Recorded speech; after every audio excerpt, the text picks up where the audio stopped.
Ladies and gentlemen, we are live on YouTube right now. That's right. This is a live broadcast, ladies and gentlemen. This is first ever.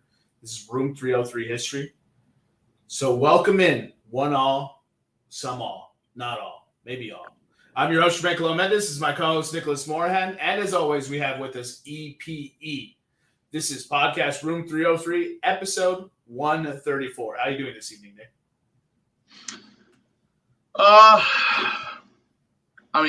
Carolina will Carolina.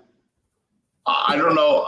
I have 21 things to count with on my body, right? 10 fingers, 10 toes, plus one. Your nose. My nose. And I think I've run out of times to count that Carolina has taken the lead in epic fashion in the last 2 minutes just to blow it in the remaining last minute. So how am I doing? Business as usual, I guess. It's football season. It's football season. Couldn't say any better. NFL Week 1's in the books. How you doing this evening, Eric? Doing good. Got to see my birds skate by on a win. But I do have I want to switch it up a little bit here. I'm going to start with the communion with E. I got a question for you guys. So it's a trivia question followed by I want to get your guys' take on who we think is going to be the pair to break that. So right now in the league, we have Jamar Chase, Joe Burrow, Devontae Smith, Jalen Hurts, Jalen Waddle, Tua, so on and so on, Devontae Adams. There's a bunch of college teammates, quarterback, receiver in the league now. Can you guys guess what the most touchdowns from a college duo is in the NFL? In a whole career, not one season. Just a whole career between a college quarterback and a college wide receiver who also played in the NFL together. So they had to play together in college. Yes. I'm just going to shoot from the hip. I'm going to go with 173 touchdowns together. Are you doing college and NFL together? No, I'm doing just NFL. Just NFL. You think there's a duo that has 173 touchdowns together? Sure, why not, bro? But are we supposed to guess the number, or are we supposed to guess the? No. Just guess the number of how much you think they connected together in the NFL, and then the follow-up question will be: out of the ones that are together now currently in the league, most of them are going to break it. Who's going to be the number one when it's all said and done? I say like 45. 45? Jermaine, you said 100 and something? 173. I'm sticking with it, bro. All right. The answer is 26. Damn, that's not a lot at all. It was 25 was my first guess. Tobin Rote and Billy Houghton in the 40s and 50s, right? Doesn't matter. But now that we're talking about it, Jamar Chase, Joe Burrow, Devontae Smith, Jalen Hurts, Jalen Waddle, Tua, Devontae. Who's that shitty quarterback for the Raiders? Oh, Derek Carr. And then I think that's it right now. Out of those, who finishes with the most for a tandem, college and NFL? Well, what are the rankings right now? Go pull those up. So Joe Burrow and Jamar Chase, Jalen Hurts, Devontae Smith. I'm going to go with the quarterback who I think is the best on this list.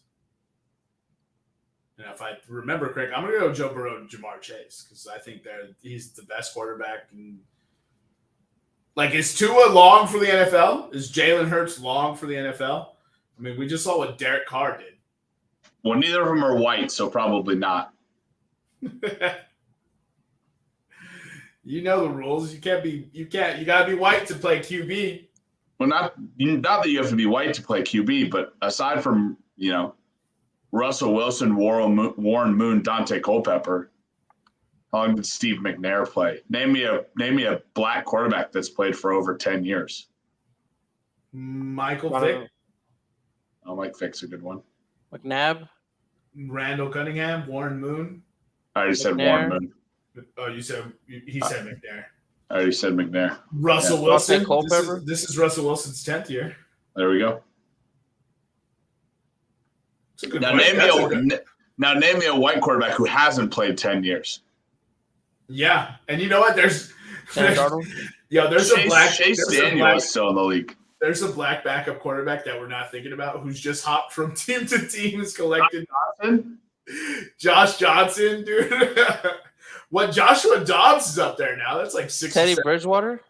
Oh, Teddy, yeah. How long has Teddy Bridgewater Geno been? Smith? Oh, Geno Smith has been 10 years as well. Teddy Bridgewater has 9 years of experience. Yeah, we're getting there, bro. We got a lot. Cam Newton, no, he played, 9 years? Yeah, I don't think he ever got 10. He burned too bright. That's what it was, bro. He flew too close to the sun. He burned too bright. Oh, hey, Eric, you said Dante Culpepper, right? Yeah. Geno Smith was drafted in 2003 or 2013. Sorry. Oh, Dude, I was like, what? I was about to say, what? He's been in the league as long as Tom Brady. They haven't found another backup. Yeah, he's played. Russell Wilson getting dusted, bro.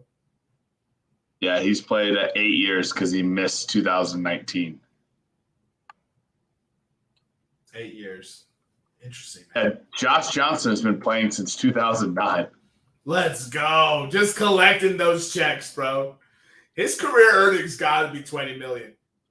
So real quick, the rankings right now is Burrow, Chase, Devontae, Jalen and Tua, and then our boys in Las Vegas barely started their season this year. So yeah, I'm taking who already has the lead, who will most likely have the longer tenure. Just because there's question marks about Tua and Jalen. They can answer it this year, and then we'll have to revisit it. But I'm going Joe Burrow right now. How many years has Lamar been in the league? Lamar Jackson? Yeah. 5 maybe. Is he on this list? I think this is his 5th year because he was a late first-round pick. So this was the year he's a free agent afterwards. I think this is his 5th year. 5 years, yeah. He'll get to 10. Yeah. Oh, yeah. Lamar will. Patrick Mahomes will. Patrick Mahomes could get to 20, man. Patrick Mahomes. Lamar Jackson, maybe he gets like 16 and then calls it because he's beat up from running past everyone and get hit. Yeah, maybe.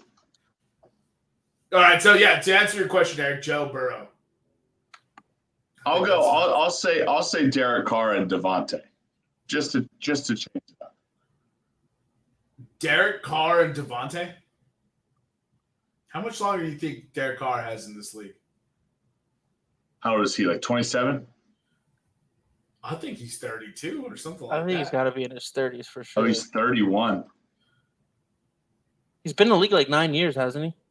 Yeah. Has he really? Yeah.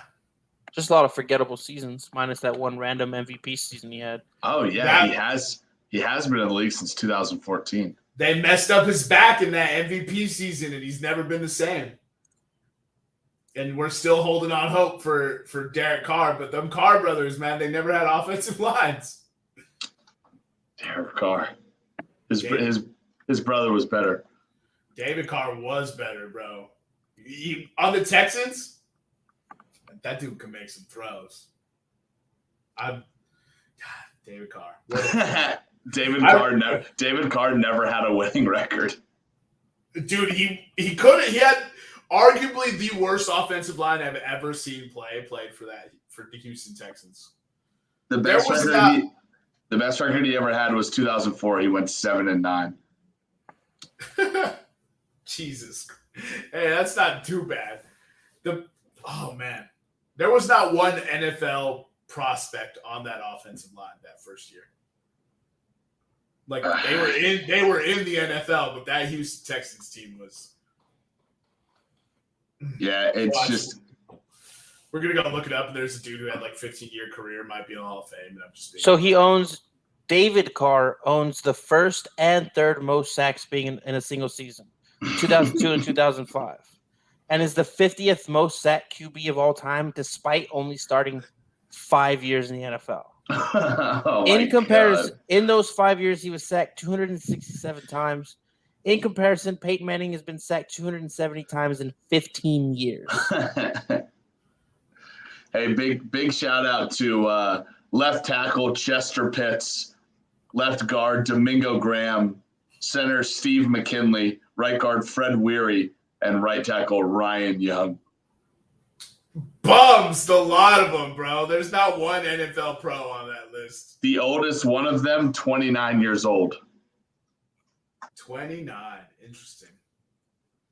Damn. That team, that Houston Texans team was so bad. Shout out the unlikely trio of Matt Schwab, Andre Johnson, and Arian Foster. Yeah. They used to dice people up, bro. They would put up hella points. Yeah, in 2004, Derek Carr got Andre Johnson. How many more sacks does Derek Carr have than touchdown passes? Derek or David? Sorry, David. Damn, TJ Watt, Elijah Mitchell, and Dak Prescott all out, bro. There was some losses week 1. Yeah, we'll get into the losses on week 1. So he threw 65 tutties, and he got sacked 267 times. 202 more sacks than touchdowns. Dude, that's a 5-to-1 ratio. It's a little less. It's a little less. For every touchdown pass he threw, he was sacked 5 times. Dude.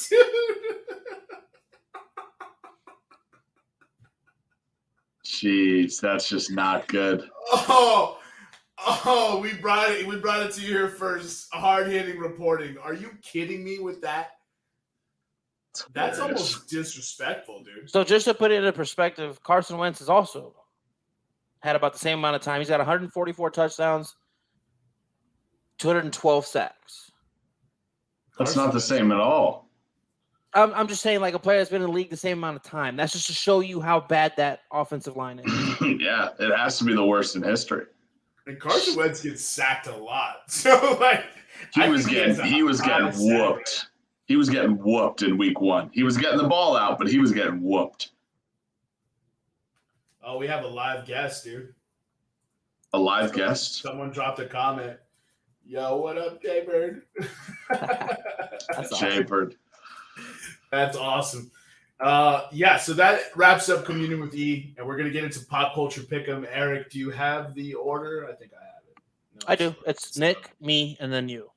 All right. So it's top 5 fruits, and we're talking about fruits of the eating variety. And we'll go ahead and kick it off with you, Nick. I'm going to start with strawberries. Solid choice. I mean, it's coming off the board in the top 3. Yeah. Ain't nobody saying no. Strawberries not making it past the first time. You know what would be shocking is if we went 15 fruits and didn't select strawberry. Yeah. There's no world in which that could happen. There's no world. Not a single world. Harambe died in this multiverse. Trust me. It could happen. All right, Eric, what's your next pick? My first pick, just because you got to take care of the significant other, I'm going to go pineapple. What does that have to? Yeah, Eric. What does that have to do with it? I was just like, a sweet. Dumb. It's a sweet fruit. You know what I mean? You know what you can do? Sour Skittles, bro. Same thing. Asparagus too. I could be unhealthy and still have the same benefit. If she likes sour Skittles, dog. Hey, bro. Or he. I don't know how you swing, Eric. Hey, that's right.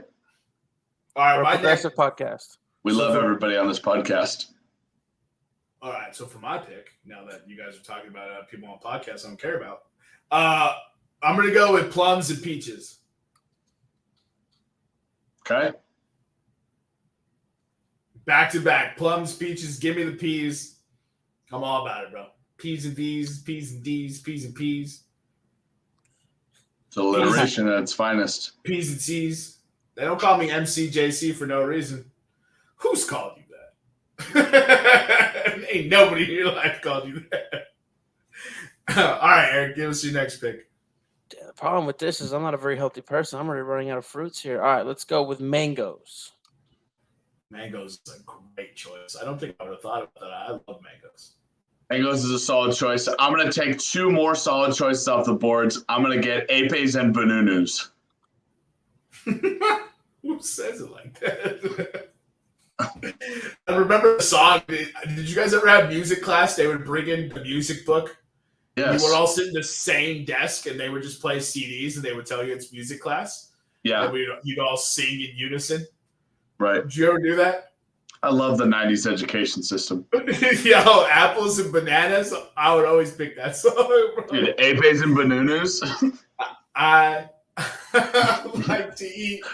Oh, man, that song pops me, dude. All right, Eric, we got grapes. Wait, grapes? Why'd you put grapes? I think apes and Apples. bananas. Oh, dude. I thought he was talking pig Latin for a second. I was like, all right, this is what he's doing. Bro. Apples and bananas, bro. He was saying the song. I don't know what song you're talking about. This whole book thing, table thing. I had no idea that. I went to a Christian school, bro. It was god awful. But with my next pick, There's a pun in there. I'm gonna take grapes since Nick didn't steal it from me. Specifically, frozen grapes. Shout out Whitest Kids You Know, one of the greatest sketches of all time. Frozen grapes. You remember frozen grapes, my guy? Wait, frozen grapes? No, that sounds terrible. Put them in the freezer. It's a psychopathic tendency, Eric. Yeah. Yeah. Do you also kill? Yeah. Where are the bodies, Eric? I don't understand the frozen grape slander, but all right. All right, so I'm up, and to be honest, I'll go watermelon here. Good choice. Good choice. Gotta get the watermelon off the board. Now, with seeds or seedless? If they have seeds, you can spit them at people, so it's always way more fun. What is going on here? We got people in the comments saying frozen grapes with sugar. Get out of here. Frozen grapes with sugar? Those people know what's up. Fruit is supposed to be healthy, you ignoramuses. What is happening? That's not true. What do is you mean that's happening not true, Eric? They literally have natural sugars. Yes, bro. It's still not sweet enough. What, Wilford Brimley? It doesn't have enough diabetes for you? More diabetes, bro. More diabetes. I know you're rocking the Wilford Brimley mustache. No wonder. Hey, man. Who is saying this sugar with grapes in the comments? It's Jason, bro. He's wilding out there. Well, I have no clue what's happening. Hey, so I'm going to wrap up my fourth pick. I'm going to go ahead and take oranges. Yeah, fantastic. Damn it. I don't really think... 3 picks in. How can you be saying that? No, I'm not mad that you took oranges because you wanted it. I'm mad because I don't know any more fruit. Oh my God. I was like, please don't pick oranges because I don't even have a fifth fruit to pick. What about cherries? No, don't say anything. I'm gonna pick one. Yeah, let him flounder a little bit. That's not a fruit, by the way, Eric. That's a fish. Thank you, because I was gonna go that route. Yeah. Papaya. Oranges hit different, bro. Papaya is the fruit. Don't at me, bro. Eric, we know. Are you scraping the barrel? Eric, it makes it seem like you don't know it's a fruit when you shout that it's a fruit at us. You guys don't like papaya? Papaya. Dude, That's what about cantaloupe and honeydew? Bro, we still have a whole draft to go, dude. Bro, I'm naming fruits. We only got 3 left, dude. Can't be giving away the picks, dude. All right, I'm gonna wrap up my final 2. I'm gonna go kiwis, Fire, and limes. Mainly the limes because you can put them in every single beer. In beer, yeah. That's Yeah. exactly what I do.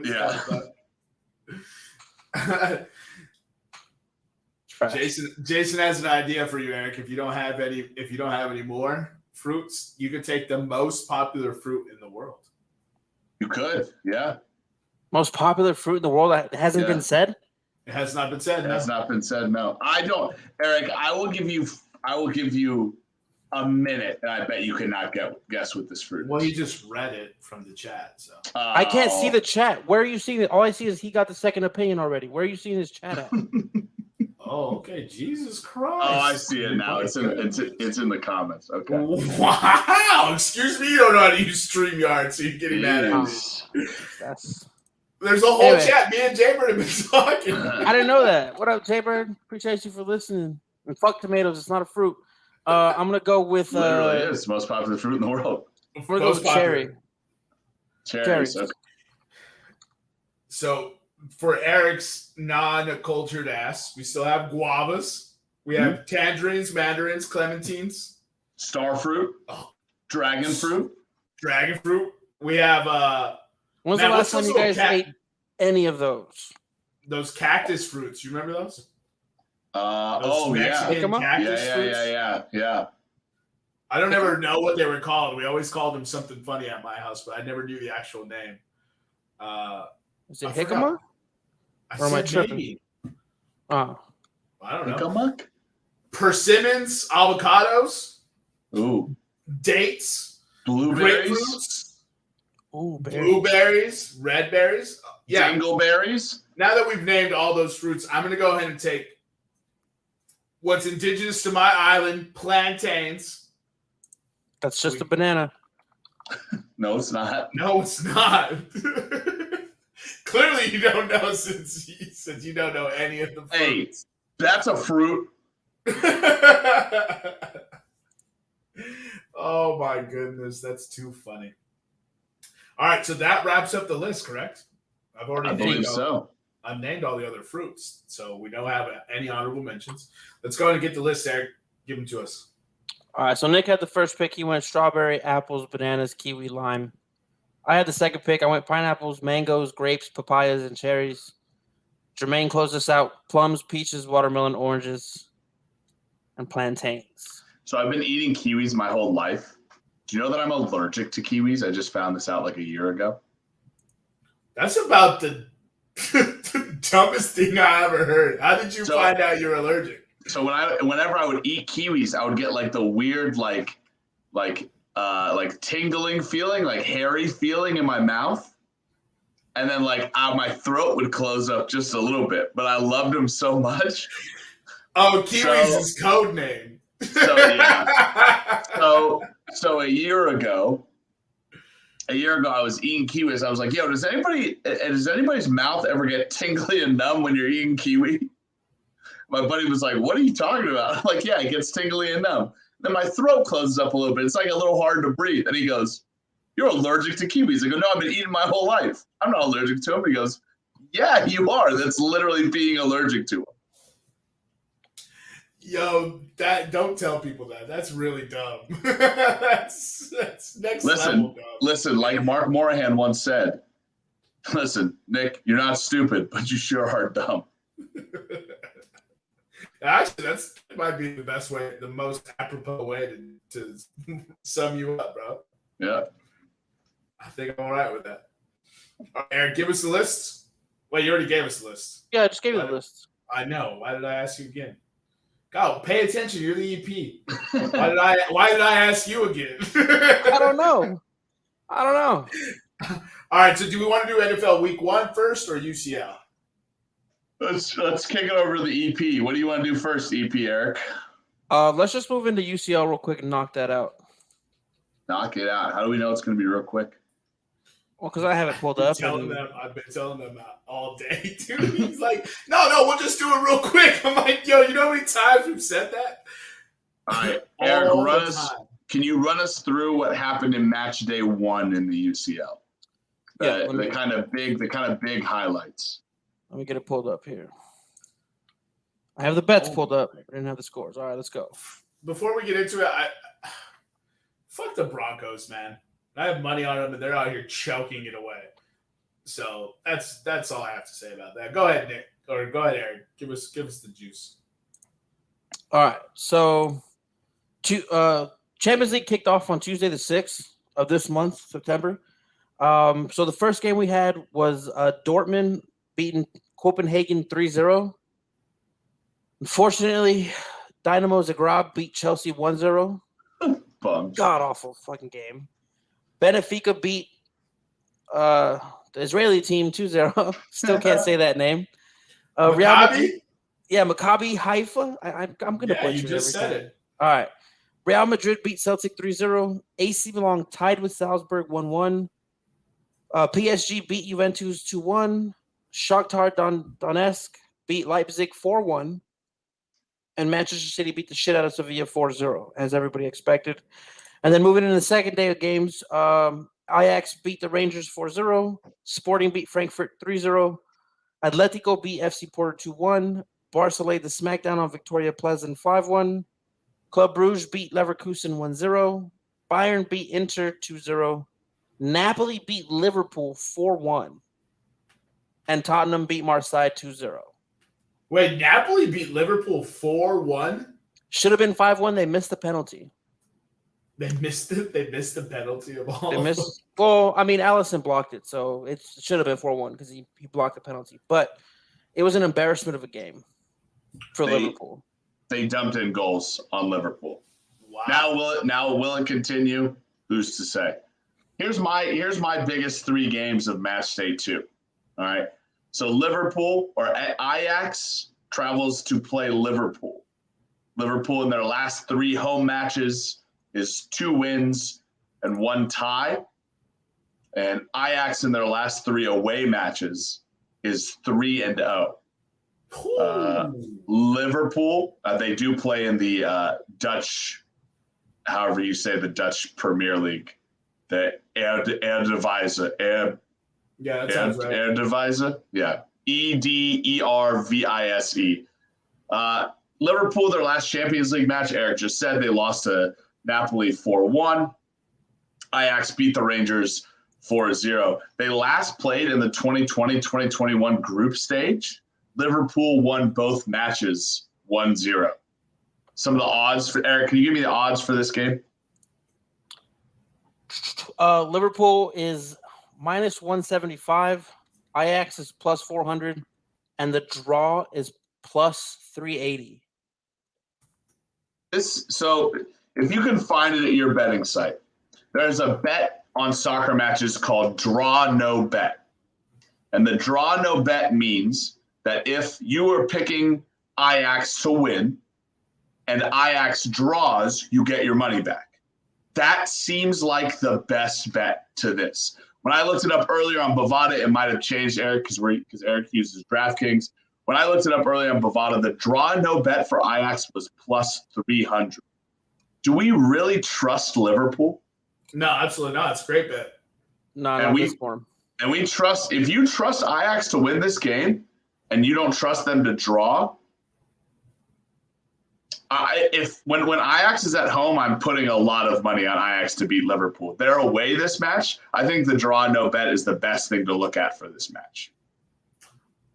So if you like to win, and for sure, this game screams a draw to me, and I hate betting draws, but if you want to bet something, it's definitely not on the Liverpool side, it's on the Ajax side, but Liverpool has this tendency to get down and then do just enough to make it a game and then not win it. Just do enough to draw. That's right. So, go ahead. I was going to say my second game of the match day is an old-fashioned rivalry in the UCL, Bayern against Barcelona. FC Bayern, FC Barcelona. These teams have met 9 times since 2009 or 2008, 2009. Bayern is currently on a 5-match UCL winning streak. The last 5 meetings. They're not on a 5-match winning streak. I apologize. The last 5 meetings last year in the group stage, Bayern won both games 3-0. 2019-2020 quarterfinals, Bayern won 8-2. 14-15 in the semifinals, Barca won 5-3 on aggregate. That's the famous Messi dicing up Jerome Boateng clip that Bayern has taken personally ever since. 2012-2013 in the semifinal, Bayern won 7-0 on aggregate. And 2008-2009 in the quarterfinal, Barcelona won 5-1 on aggregate. Bayern has never lost a home UCL game to Barcelona in its history. Wow. Their last 3 home matches, though, for Bayern, only 1 win and 2 ties. Their last UCL match, like Eric mentioned earlier, they beat Inter Milan 2-0. Barca's last away matches, 2 wins and 1 tie. They beat Victoria Plaza 5-1. Eric, can you give me the odds for this game? We'll put up here. All right, so Bayern minus 115, Barcelona plus 255, and the draw is plus 340. Give me what is it? What's the Bayern one again? Bayern's minus 115. Again, there's a thing that you can do, and you can play Barcelona on the draw no bet. I think the play for this one is to play the Bayern on a draw no bet. You're probably not going to get a lot of money for it because normally draw no bet increases the odds. Bayern has not had the form recently that makes me ready to bet them. And at the end of this, I'll give you my UCL favorite parlays. I'm not including them in a UCL favorites parlay because I don't trust Bayern. What was the draw, Eric? Plus 340. Plus 340 on the draw. Sounds like a good bet to me. And what was Barcelona's odds, Eric? Plus 255. Okay. So I want the record to show that I have Barcelona plus 255. Lock it in. I'm putting it on my locks. Barcelona wins this matchup and is forever stricken of the Bayern Munich curse.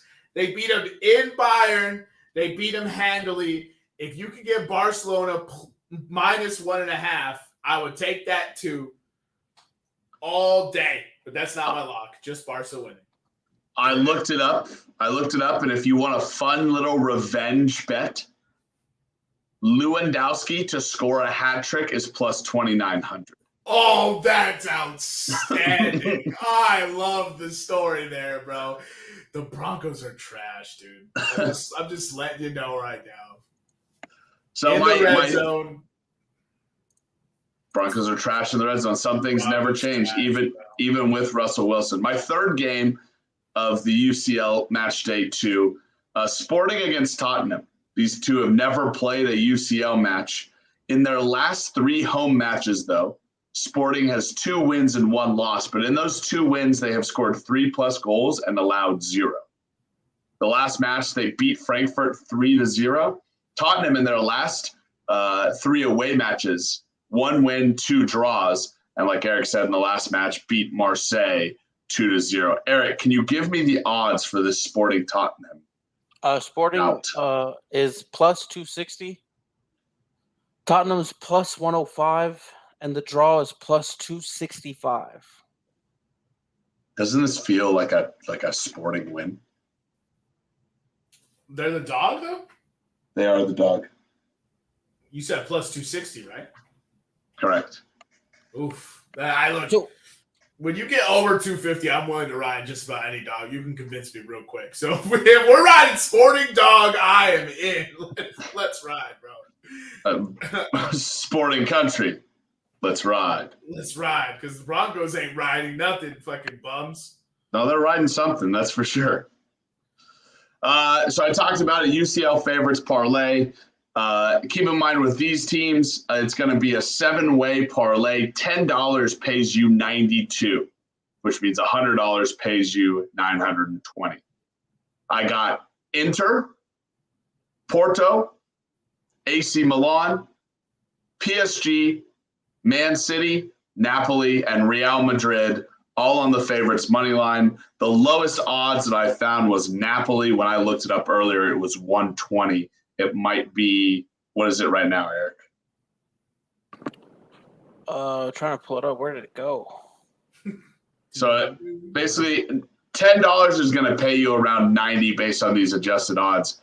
All these, we had great success last year picking favorites for the UCL. So this is just another. I'll go over it again. Inter Milan, FC Porto, AC Milan, PSG, Man City, Napoli, and Real Madrid, all on the favorite money line. $10 pays 92. What other thoughts do you gentlemen have before we move on? Hammer Barca. That's all I got to say. They're winning this game. I mean, the only thing I would say is Man City should be free money. Doesn't matter how much you put on. I know the payout's not that big. What's Man City minus 1.5? Minus 1.5? All right, hold on. They're money line. They're minus 525. But Man City to win by 2 is what I'm asking. Essentially. Yeah. Okay. Sorry, it's just this website. Spread Man City. Give me 1 second here, fellas. I almost got it pulled up. To win by 2. Minus 205. What? Jeez. Yeah. What about -3? Or sorry, -2.5, I guess. Plus 120. That's when it goes into the plus. Ooh, no, that's an outrageous bet. Ain't nobody betting that. Yeah, that's kind of crazy. Who they playing? Man City's playing Dortmund. Oh, they could easily do that though. Yeah. Kind of disrespectful to Dortmund, but yeah. Yeah, but Dortmund hasn't been good this year. Dortmund just lost to somebody and we laughed about it. Dortmund beat Copenhagen in the UCL. I'm not sure what. No, and they lost in the Bundesliga? Yeah, and it was handily. It was pretty handily. I remember just laughing about it.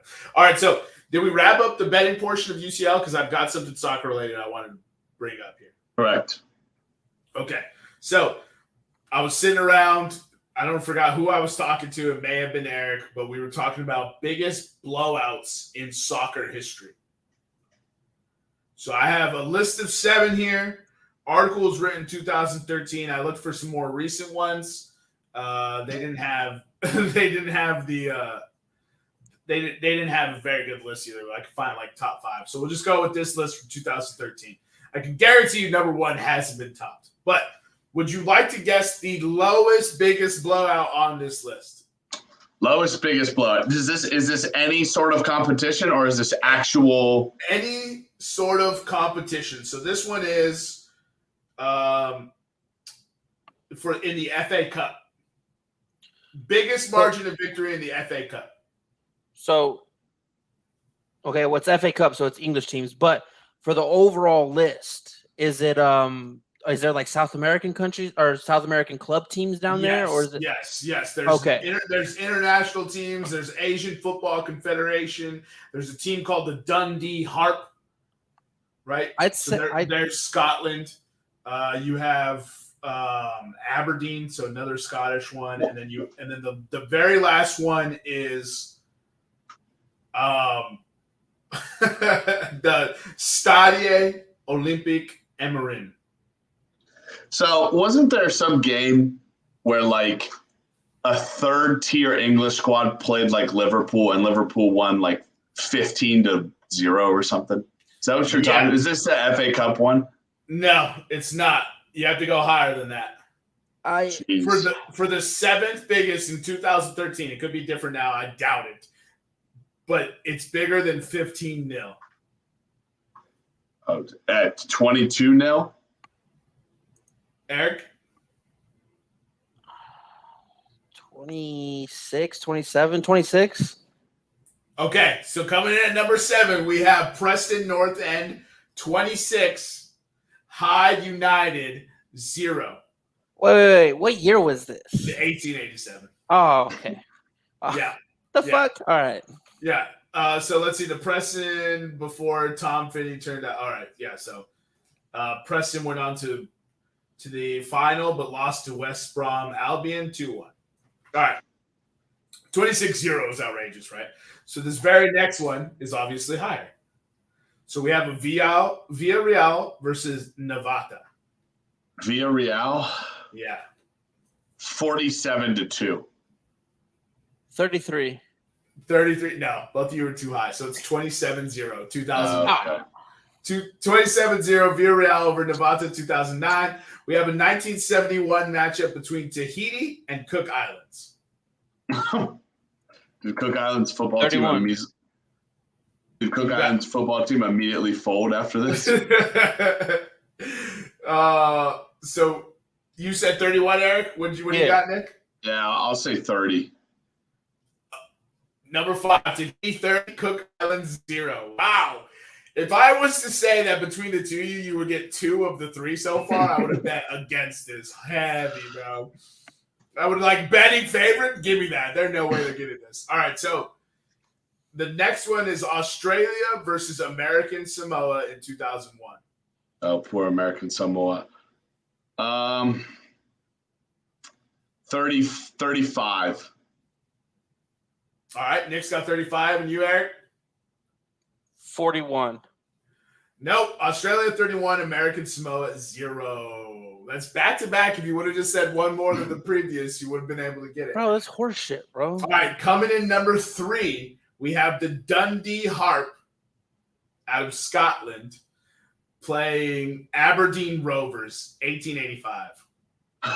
It has to be like 45-0 or something. All right, Nick's got 45. What do you got, Eric? 38. 38. It's Dundee Harp beat the Aberdeen Rovers 35-0. Jesus. How do you keep playing at that point? That's what I thought. I was like seeing some of these scores. Wait till we get to number 1, though. It has to be like a riot. It has to be like they made you mad. They wrote the riot act in the first one. I will tell you that. So we have Arbroath versus Bon Accord, 1885. 41. Nick's got 41. Eric, what do you got? 38, 39. Dude, I told you the one-up trick. 36-0. Arbroath beat Bon Accord. All right. So this is the one I wanted to get to because This is number 1, right? This is number 1. I was floored to have seen this, and it occurred in 2002.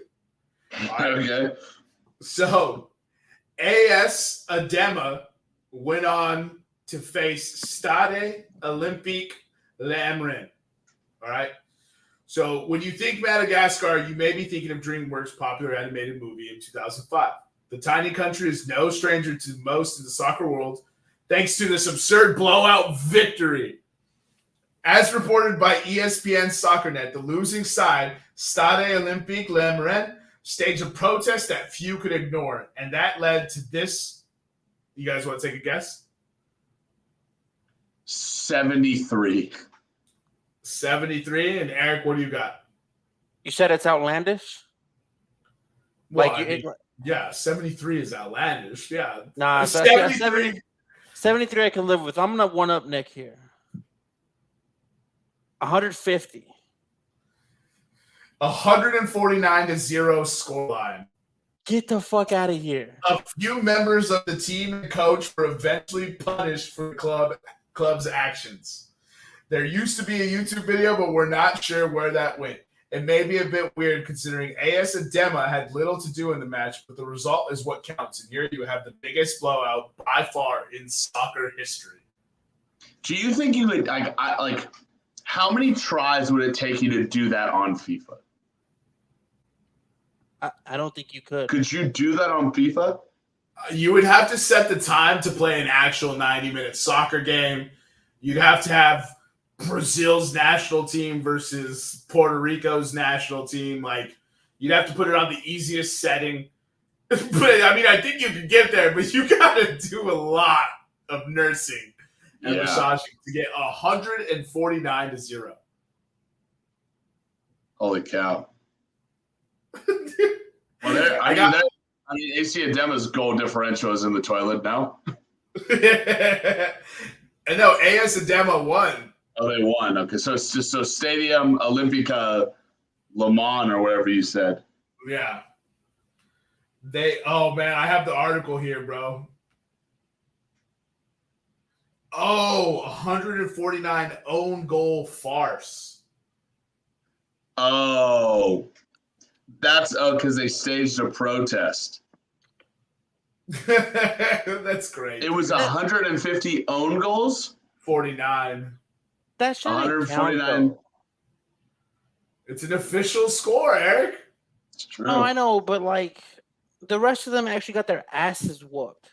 These guys just threw a tantrum and fucking scored 149 goals on themselves. Yeah, but 3 of these were in the 1800s. So I get numbers, right, in terms of goal differential. But the Germany 7-0 World Cup one is on that list, right? As most impressive, yeah. To go into Brazil and beat them 7-0? Yeah, it's not the biggest blowout, though. That's a huge blowout in the World Cup. Yeah, it's still 7 goals. I don't think obviously it doesn't rank as far as like the biggest blowouts in terms of score, but I think if you weigh what was on the line, where it was, who was involved, it probably is one of the biggest, most shocking, impressive. Yeah, blowouts of a soccer game. Just because, I mean, was Brazil was that everybody was just picking Brazil to win it? They're at home. They're born with a soccer ball at their feet. They got Neymar. That's the crazy part. It was in Brazil, so that's what makes it the most impressive. Like, Brazil was the home team in the World Cup, had a squad that was supposed to win it all, and they said, They said maybe in the next 4 years.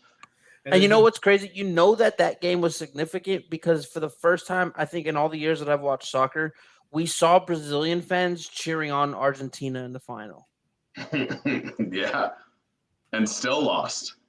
I mean, yeah, they lost, but I'm just saying, like, you know that team's angry and upset when, they're cheering for probably their biggest rival in their region, area, whatever you wish to call it. Yeah, their biggest rival, I would guess, right?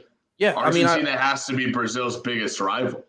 That's 1A, 1B in South American soccer, in my opinion. Right. International soccer, at least, yeah. International soccer, sorry. These Broncos, bro. All right, so let's get into NFL Week 1 review. I've got one burning question, and then we can let Eric take it away before we get into that. It is football related, so all right. How many teams do you think? How many playoff teams from last year do you think finished this week with a victory? No, come on, give me a number. 2. 4. 5. It's been 5 total. Isn't that like half the playoff teams? No, there's 9 who lost. AFC, it was Kansas City, Buffalo, and Pittsburgh. NFC, it was just Tampa Bay and Philadelphia. Now, which 21-22 playoff team is in the biggest danger of missing expectations? Cincinnati Bengals, 4 turnovers on their first 5 drives, 5 total, 1 fumble, 4 interceptions, 7 sacks on 60 dropbacks, 0-5 last season when turning the ball over more than twice. Las Vegas Raiders, 24-19 to the Chargers, 7-2 in one-score games last year, 0-1 so far. 5 sacks on 42 dropbacks, 3 interceptions thrown, not under duress. And Chandler and Mad Max Crosby, who we thought would be a fire duo this year, right? Registered, and the rest of the defense registered 0 sacks on 34 dropbacks. Only Tom Brady was contacted less in week 1 than Justin Herbert. Patriots lost to Miami 20-7, 7 points and 4 fumbles. That's the stat line the offense put up. Mac Jones, back spasms, and defense only gave up 13 points. There was a defensive score for Miami. Tennessee Titans lost to the Giants 21-20. This one is absurd. In the last 2 years, Mike Vrabel's 13-4 in games decided by 7 or fewer. 9% of Tannehill's passes were dropped. Let's see. Oh, my goodness. In the playoff loss, Joe Burrow was sacked 9 times, tied for most in postseason history with 0 touchdowns and 1 interceptions. So it looks like when you get pressure to him, he's not good. Is Derrick Henry a step slow? I mean, he's still a great running back because he's still Derrick Henry, but is he a step slow? So the Arizona Cardinals lost to Kansas City 44-22. They got doubled up on score. Like 22 times 2. That's insane. They trailed by 30 entering the fourth quarter. It was 37-7. 6 of their last 7 games, including playoffs, have been losses. Chiefs had more passing first downs than Cardinals had first downs for the game. And the Cardinals had 1 extra drive. Cardinals had 0 turnovers, yet we're still down 37-7. Green Bay Packers, Aaron Rodgers' first interception versus NFC opponent since like 2018. 1-3 in the red zone, 3 for 11 on third downs. 49ers lost to Chicago 19-10. Trey Lance has only thrown 400 meaningful passes since he graduated high school. Expected points added was negative 0.18 per play for the San Francisco 49ers. And Lance's completion percentage over expectation was negative 21.1%. There was only one there. The next closest quarterback was Justin Fields at negative 16.8. Dallas Cowboys. Oh, and on the final 3 drives, the 49ers went 0-3 on 4th down.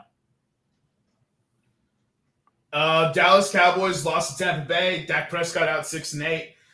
Dallas scored on the first possession, never scored again. And second fewest points in an opener in Cowboys history. The only one who's less was 1988, lost to New Orleans 28-0. Had to include that, obviously. Whoop, whoop. And then last, we have the Los Angeles Rams, lost to Buffalo 31-10. First time in 6 seasons that Sean McVay has a losing record. 7 sacks allowed were the most in McVay's Rams tenure. Buffalo didn't blitz once. 89 consecutive halves with a score streak ended after being blanked in the second half. And then they're the second defending champions to lose opener the following season in the last 10 years. This is the second largest margin of defeat for a Super Bowl winner to open the season. The first largest was Baltimore lost by 22 to Denver in 2013. I believe Denver went on to win the Super Bowl that year, correct? 2015, correct. Oh, 2015 was when Denver won? Mm-hmm. So 2013, maybe they didn't even make the Super Bowl. And then Akers and Robinson, key contributors, were not consistent. All right, so which one do you think is the most in danger? I'm going to rule out the Niners because we've seen this before with the early season Niners struggles. They're the reverse Cardinals. The Rams are not who we thought they were, right? That was one of my takes of the week. The Bills are who we thought they were. You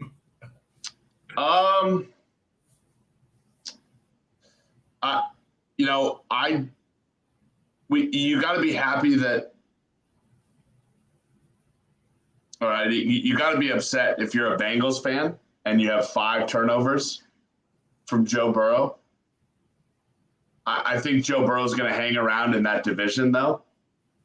You said drop the Cowboys because unless they get Jimmy G, the next 6 to 8 weeks are going to suck as a Cowboys fan. Yeah, exactly. So you can kind of they're the obvious choice.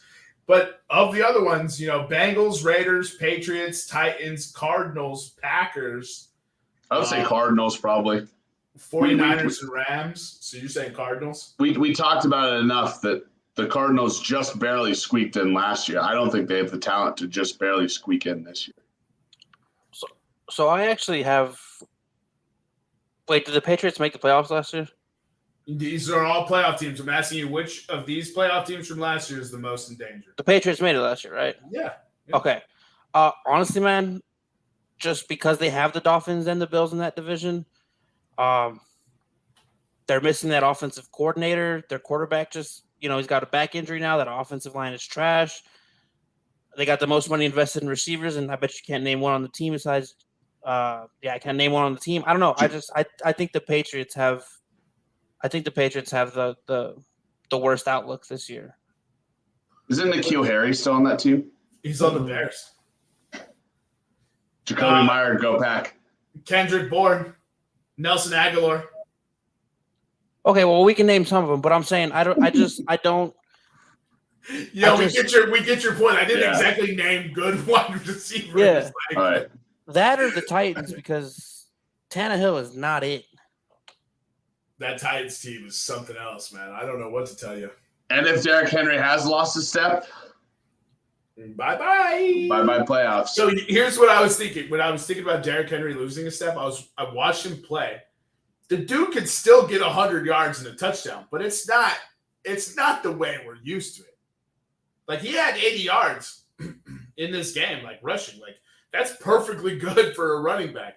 It's just not Derrick Henry. It's not, we're going to hand him the ball 26 times. He's going to have almost 200 yards, and we're going to go home.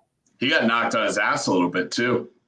I heard about that. I don't think I saw that play. And then I saw that Dontrell Hilliard, the pass-catching back for Tannehill, was dusting mofos out there. So watch out. Okay, those are my questions. We can go ahead and get into the week one. What else you guys got? I'll give you my thoughts. I already said the Bills are who they thought they are who we thought they were. The Rams are not who we thought they were. To bring back a turn of phrase, this ain't your daddy's Vikings team. How happy. Shout out Vikings fans for getting rid of Mike Zimmer. That was pretty fun to watch, this air raid Vikings offense. I mean, Justin Jefferson should have been number one in every fantasy draft ever. Nobody wins in the AFC South. Nope. Two losses and 2 ties when teams play each other. I said at the beginning of the show, the Panthers suck again. Like fire Rule, take Matt Rule in Nebraska. It's just typical Panthers. And all aboard the Jameis Winston MVP hype train. Let's go! I'm the conductor, baby. Let's go. Choo, choo. For some of the week's highlights, holy turnovers.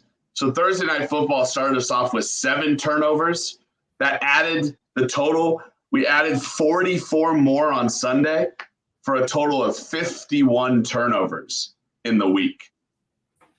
Jesus, 51. Now, do you have any context? I tried to look it up earlier. Eric, when I'm going over my next point, can you try to find what the largest amount of turnovers in a single week was in the NFL? I wasn't able to find it today.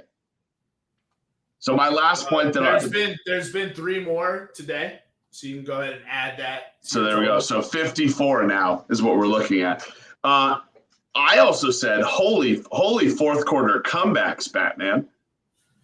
And I was bored a little bit the early games, and then each one of them got red hot. Not good, right? The early games.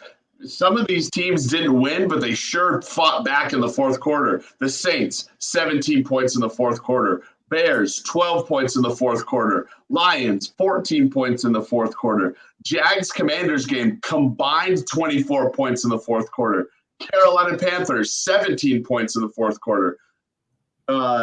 Indianapolis Colts, 17 points in the fourth quarter. Yeah, the early games were looking a bit out of hand. And then they slowly worked their way back. It was looking like a turnover-filled under morning if you were betting the under. And then it came back to pretty respectable scores, like the NFL tends to do. We did go 0-1 last week in my Knicks betting nuggets. We picked the Rams East Coast team traveling to West Coast Buffalo traveling to the Rams, traveling to Los Angeles in prime time. They lost the spread and straight up. Hey, good thing that was also Knicks head-to-head. And it looks like the Broncos are going to choke my head-to-head. So Eric's the only one with the win. It was not my head-to-head. My head-to-head was Panthers -2.5. Was it really?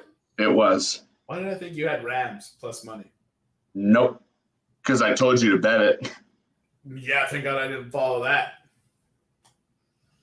I can't seem to find that, Nick. Yeah, I couldn't find it either. Don't worry about it. Eric, what do you have from week 1? So I just had a few takeaways. I'm going to start with my team just because, I have to. But I think Howie Roseman looks like a genius. A.J. Brown and Jalen Hurts have a great connection. Another take is that man Saquon is a fucking animal. And I think if he can stay healthy, the Giants are going to surprise some people this year just based off the fact that they can eat the clock and run the ball with him. The Chargers, we're on a collision course for the Chargers and Bills in the AFC Championship. They just look like the 2 best teams. Justin Jefferson and Devontae have put themselves in a class above everybody else. I think that's 1A, 1B for best receiver in football. The Bengals did not fix their O-line, which is going to cost them. And the AFC North is up for grabs. I think anybody who put money on Pittsburgh to win that division is feeling pretty good, considering the Ravens didn't look too hot. They didn't click very well. They didn't mesh very well. Joe Burrows was getting hammered. And the Browns. Did you say the Ravens didn't click well? Yeah, I thought I heard that too. They won 24-9. I understand that, but it wasn't like it didn't. I don't know. Maybe just from watching it, didn't seem like Lamar wasn't hitting his people. He wasn't going through his progressions. Like I don't know. He doesn't hit his people. He's a running back. I understand that, but I think that division's open, and if you bet money on Pittsburgh, you can feel confident because I mean I know they lost T.J. Watt, but looks like he might be back in 6 weeks. But still, even without him, that defense is amazing. So I mean, those are just my takes, but I do want to retract everything I've ever said negative about Howie Roseman because. All right, damn, let me get this from you guys. Give me your biggest overreaction from week 1 and your biggest lock from week 1. It can be playoffs. It can be the Packers are dead. What's your biggest overreaction and underreaction from week 1? We'll start with you, Jermaine. My biggest overreaction? Man, there's some pretty good ones. My underreaction is no, hold on. What do you mean by underreaction? Like what? Like the biggest, underwhelming, like the most underwhelming performance of week 1. Oh, biggest underwhelming performance of week 1. Right. And then just give me your biggest overreaction from week 1. Does that make sense? Yeah. That is a good question. Kind of. All right, so I didn't expect Dallas to be that bad. Like when did Dak leave? Dak Prescott left in the third quarter? I'll check again, but I thought it was third. I don't know, but they were bad with Dak on the field, so it did not matter if Dak was playing or not. Like they looked awful. I knew Tyron Smith was going to hurt that offensive line. They can't run the football. They can't throw the football. Like their defense is going to be on the field all day long. Trayvon Diggs is going to be exposed even further. Dallas very realistically could finish with a bottom 5 pick and be staring at a lights-out quarterback and have to make that decision. Especially if they bring in Jimmy G. I'm just like, yeah, it's crazy. I knew Dallas wasn't going to be that good, but to do this, that was shocking. At least have some pride. You were at home, week 1, Sunday Night Football. Tom Brady had the cleanest pocket. He had the least amount of hits from all quarterbacks this week. Yep. And then biggest overreaction, Kansas City Chiefs are infinitely better without a true number 1, cannot be stopped, and will win the Super Bowl. Okay. You heard it here first. Everyone has forgot about 5,050 Patrick Mahomes, and they are crowning Josh Allen, and they are crowning Justin Herbert, and Patrick Mahomes went out there and did arguably the best performance of a quarterback this week. Counting Josh Allen, counting Justin Herbert, counting Lamar Jackson's 3 passing touchdowns. Patrick Mahomes shit on everyone against a team that is talented. I don't want to see the Chiefs this year. I want to see the Chiefs less than I want to see the Bills and less than I want to see the Chargers. Okay. You heard it here first. Patrick Mahomes wins MVP and the Chiefs win the Super Bowl. Eric, give me your biggest underwhelming performance of the week and your biggest overreaction. Okay, so after week 1, like an overreaction of what I'm hearing, or what I think is an overreaction based off week 1. I don't want your ESPN take. I want the Eric Washington biggest reaction. Biggest reaction. I'm gonna say it. You guys are gonna get mad, but I watched it and I believe it. The Philadelphia Eagles will be the number 1 rushing team in the NFL. We will absolutely crush everybody on the ground. We will be in the NFC Championship. About damn time. Wow, did he speak positively about the Eagles? I think he did, yeah. Shit, what day is it? About time you guys gave the ball to your corral of running backs. Run the damn ball. Who's gonna get it. All three of them scored a touchdown. It's frustrating for fantasy owners, but I love to see it because you never know who you're gonna get. And like, Sirianni hurt us all last year. Changed in the middle of the season and made the playoffs. And he's just like, hey, that worked. I got 3 dudes. Let me just run them out here. Yeah, he's what Kyle Shanahan and the Niners want to be. And I'll say this. Ooh, I know we joke about Lamar all the time. And, we say Josh Allen's better than Herbert because of the running aspect. Jalen Hurts had 80 yards rushing yesterday. Like, that's like having a 4th running back in the system. Like, at any point, that dude can just take off. Yeah, like that's we're your number 1 rushing. We're going to just destroy people on the ground. And then that A.J. Brown connection, 10 receptions, 165 yards, whatever. And then my most underwhelming performance, man, this is tough. Because I want to crucify the Bengals, but I think the Colts is more embarrassing. How do you have 4 fumbles as a quarterback? Like, you had all offseason to work with your center. And I thought the Colts were going to win this division easily because I think the Titans are trash. I think the other teams in this division are trash. And it's just underwhelming to see that happen because, like, you have all this talent around you. You have one of the best running backs in football. You have Michael Pittman, a budding star. They're solid on defense. All you got to do is, 1, run the ball. Stop. And then 2, if your quarterback can just hold on to it long enough to throw it. 4 fumbles from Matt Ryan. It's ridiculous. Hammer the Colts. Hammer the Colts. I don't think that happens, and I do think the Colts are going to win this division handily. The Colts win this division. Frank Wright outgained the Texans 517 to 299 yards. They held the Texans to 2.8 yards per carry and dominated the line of scrimmage. Matt Ryan blew it. They're fine. Hammer the Colts. Hopefully the division odds are even better now for you to get the Colts. They will win this division. Well, you heard it here first then. Go put the bet in. my overreaction of week 1, Devin Duvernay is what the Ravens wanted Hollywood Brown to become. And he will take over as the true number 1 wide receiver in Baltimore. Lights out, no reservations. Devin Duvernay, number 1 in Baltimore. Most underwhelming performance.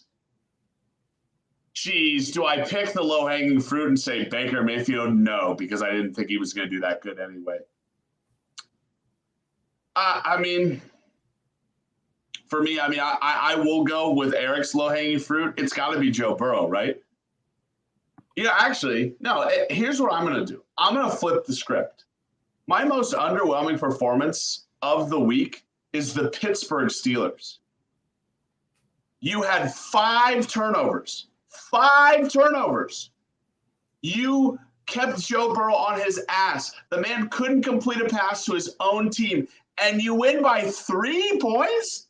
In overtime. They had to block it. They had to block an extra point, and they had to hope for a field goal miss. What's going on here? You forced 5 turnovers. You had 0 turnovers. Mitch Trubisky, let me tell you this, guys. Mitch Trubisky protected the ball. He had 195 yards and 1 touchdown, no interceptions. Right? Najee Harris hurt his foot. I don't care. You won the turnover battle 5-0. You should have won that game 45-20. It shouldn't have been close. You should have been celebrating like Justin Fields in the rain in Chicago. Another overreaction. Hashtag free Kenny Pickett. That's all I got from week 1, though. Okay. So since nobody touched on it, let's go ahead and bash the Falcons. That's a favorite pastime of this podcast. So in the last 7 seasons, these are some of the leads that the Falcons have blown.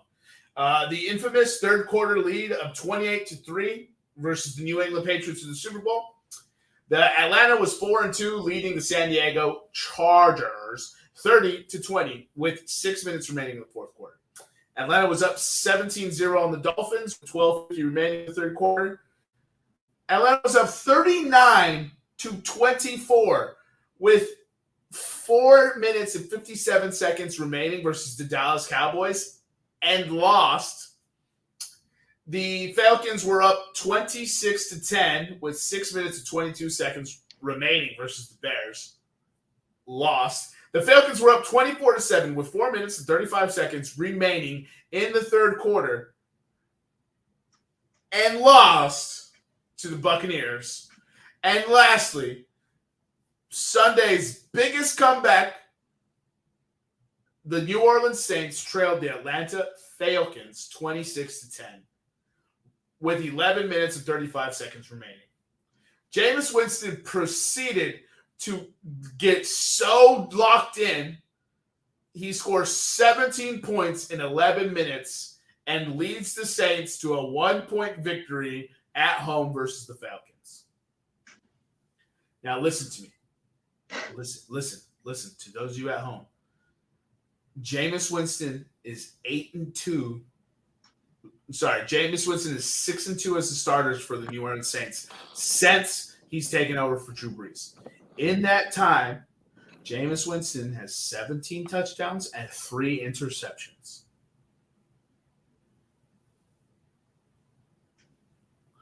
Hammer the Jameis Winston MVP prop and root for a hell of a fucking season. Go Saints. It's our division to win. And Michael Thomas is back to elite status. I don't agree with that. He's back. No. 150. Everyone's trying to crown everyone back. 150. Michael Thomas had 57 yards receiving yesterday. That's enough for 2 tutties. Yeah, everything. 2 yards is enough for 2 tutties, Eric. 1 yard is technically. Yeah, exactly. No, I'm not willing to do that. Here's one betting nugget I will give you. Cowboys were minus 2.5 with Dak versus the Bengals. They're now plus 7. Do you think that's a 9.5 point swing, Dak Prescott? Not after the way Cincinnati played last week, no. That seems crazy to me. So, I mean, it's a risky bet, but I mean, it's kind of like that's what you're doing. Here's the best thing, and here's the best thing that I can advise bettors who have not bet the NFL. The opening lines of a week, if you love the game, they're gonna get worse, they're gonna get worse. They don't go in your favor. Opening lines on Monday are the best lines that you can get. Like this. Dallas moved 9.5 points. You can't tell me Dak Prescott has 9.5 points. Hammer it now because it's going to correct. Because the public is going to bet Dallas at plus 7. Right? 100%. And if they're not, and it gets bigger, hammer. Here's what I'm telling you. The Houston Texans, who none of us are going to sit here and argue are better than Dallas Cowboys, even without Dak. We're not sitting here arguing that. Just tied the Indianapolis Colts. I almost said the Falcons because Matt Ryan. They were 8-point dogs. The Steelers, 7-point dogs, went into Cincinnati. Was it in Cincinnati or in Pittsburgh? In Cincy. It was in Cincy. They went into Cincinnati, plus 7 dogs, won outright. The NFL is a parity league. Big lines are your friends. Hammer early, often, and keep chugging. As always, podcast motto is fade us, though. If you do look at like all the big lines from last week, like the Bears were a big dog. They won. Plus, they were. The Lions were plus 5.5. They lost by 3. The Falcons were 5.5 as well. Yeah, and then who was the other big line? Damn it, I'm spacing on it. Let me pull it up here real quick. Oh, the Giants opened up at like 4.5 dogs. And they won. Man, dogs were barking this week. We got to get those stats for the next time. We got to get dogs and spreads and overs, unders, and who that and who this and whatever. Yeah, my recommendation to the bettors out there, unless you see a nice, big, juicy line like Dallas, Cincinnati, the Rams are minus 10.5 to open. The Packers are minus 10 to open. Like, I would not bet the NFL until week 3. I am personally not betting the NFL until week 3. I don't trust it. Disclaimer, weeks 1 through 3 are the new preseason. Bet at your own risk.